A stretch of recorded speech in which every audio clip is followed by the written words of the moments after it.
جب ایک عارف باللہ تھے، ان سے کسی نے پوچھا کہ آپ نے اپنے رب کو دیکھا ہے، اللہ کو دیکھا ہے؟ تو انہوں نے کہا کہ جی دیکھا ہے۔ کہا کہاں دیکھا ہے؟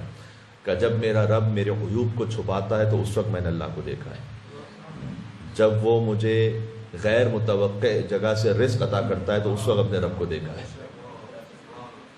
مل کے صلوات بھیجیے گا محمد و آل محمد پر، اللہم صلی علی محمد و آل محمد۔ جب وہ میری مشکلات کو دور کر دیتا ہے، میری حاجات کو پورا کر دیتا ہے، تب میں نے اپنے رب کو دیکھا ہے۔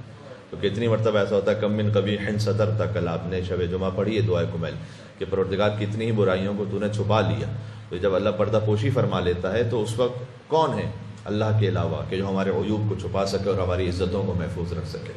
کون ہے اللہ سبحانہ وتعالیٰ کے علاوہ کہ جو ہمیں اس جگہ سے بھی رزق عطا کرتے کہ جس کا ہمیں توقع بھی نہ ہو، جس کا ہم نے سوچا بھی نہ ہو؟ وَمَن يَتَّقِ اللَّهَ يَجْعَل لَّهُ مَخْرَجًا وَيَرْزُقْهُ مِنْ حَيْثُ لَا يَحْتَسِبُ۔ یہ سورۃ طلاق کی آیت ہے کہ جو اللہ کا تقوی اختیار کرے، اللہ اس کے لیے اس مقام سے رزق عطا کرتا ہے کہ حیث لا يحتسب، کہ اس نے گمان نہیں کیا ہوتا کہ وہاں سے بھی کوئی امکان ہوگا، لیکن اللہ تعالیٰ عطا کر دیتا ہے۔ وَيَرْزُقُهُ مِنْ حَيْثُ لَا يَحْتَسِب، اس نے حساب نہیں کیا ہوتا وہاں کا کہ وہاں سے کوئی رزق آئے گا، لیکن اللہ تعالیٰ عطا کرتا ہے۔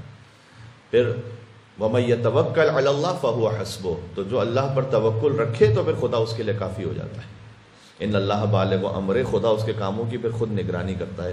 قد جعل اللہ لكل شيء قدرا، لیکن اللہ تعالیٰ نے ہر چیز کے لیے ایک مناسب وقت اور متعین موقع رکھا ہوا ہے۔ یہ ہمیں بے صبری سے بچایا گیا ہے کہ اللہ تعالیٰ نے ایک وقت متعین کیا ہوا ہے، اس وقت جب اللہ مصلحت میں سمجھے گا تو عطا کرے گا، آپ اپنی کوشش کرتے رہیں۔